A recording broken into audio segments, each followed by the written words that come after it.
right, hello wine-drinking people. Time for more of what I've had to drink yesterday, and seeing Bob Lindquist here in the store, man, like seeing an old friend, and, you know, even though Bob and I don't know each other that well, I've known his wines since the beginning almost. He started this label in 1982. He went through the school of Zaca Mesa like so many people in the Santa Barbara area did, and then started his own winery. He's been shacked up with Jim Clendenin since 1985 of Aubin Clement, a good friend and another great winemaker. And Bob specializes in Rhone varietals, so very different from what Jim does, although I have to say his Chardonnay was outstanding, equally as good to the Rousanne, at a fraction of the cost, one of his largest production wines.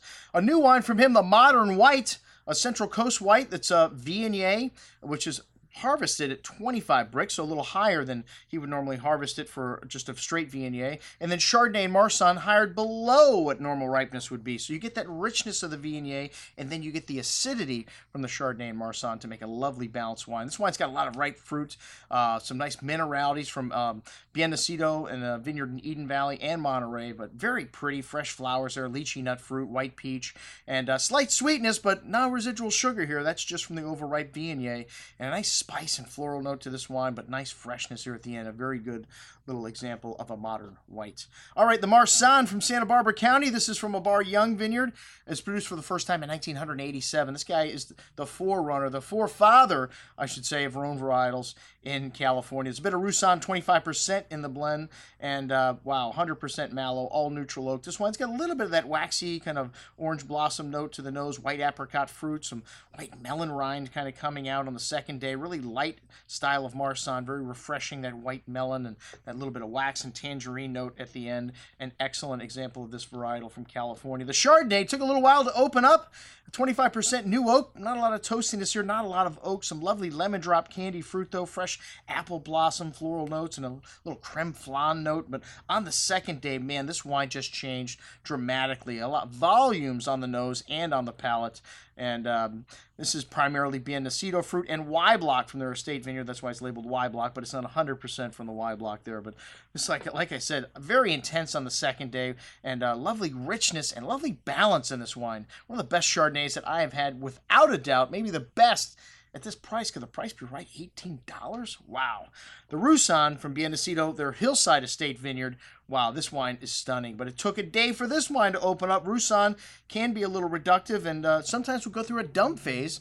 And the folks at Beaucastel will tell you there's 8 years you definitely don't want to open up when it's going through its midlife crisis. This wine's all goes through 1 year of Francois Frere barrels, and they're all clones from Beaucastel. Speaking of Beaucastel, but a very exotic bouquet in this wine: anise, quince, cantaloupe, melon, and a distinct kind of rocky minerality notes, and thick and viscous on the tongue. That beeswax and floral aromas coming through on the second day, along with that ripe, rich tropical fruit. This wine's got all the right stuff. It just needs some time in the bottle, like I said, or keep it open for a day. So much better on the second day. This richness, this oily texture started to really, you started to notice the thickness of this wine, and very decadent, most excellent juice, the Rousanne.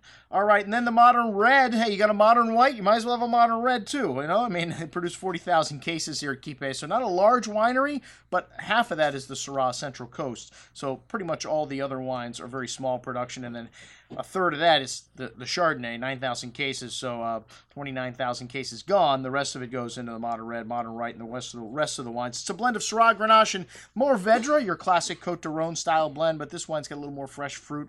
Also has some of that fresh floral note, really smooth on the tongue. Those floral highlights lasting on the finish. A very good little entry-level Rhône style blend.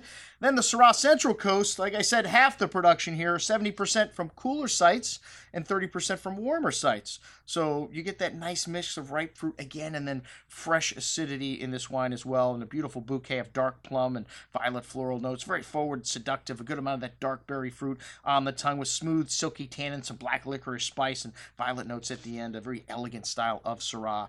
Very good juice. And under screw cap, we love to see the screw cap, especially on entry-level wines like this. The Qupe Syrah Black Label takes the place of the single vineyard Bien Nacido. It's kind of a mid-tier, $30 in the price range. The best two vineyards here, and the second best barrels go into this wine. So all cool climate, smoked meaty, peppery spice here, blackberry fruit, licorice, lavender, floral notes. Really rich and chewy on the tongue, but this wine has a nice zest and freshness to it, echoing having that lavender, the smoked meaty and peppery notes from the nose through the finish. Excellent juice. And then the Sunny Syrah. This is Sawyer Lindquist Vineyard in Edna Valley. A strong emphasis on the aromatics in this wine. And Sunny's Bob's mother here, so a tribute to the patriarch of the family. And planted in 2005, certified organic in 2009.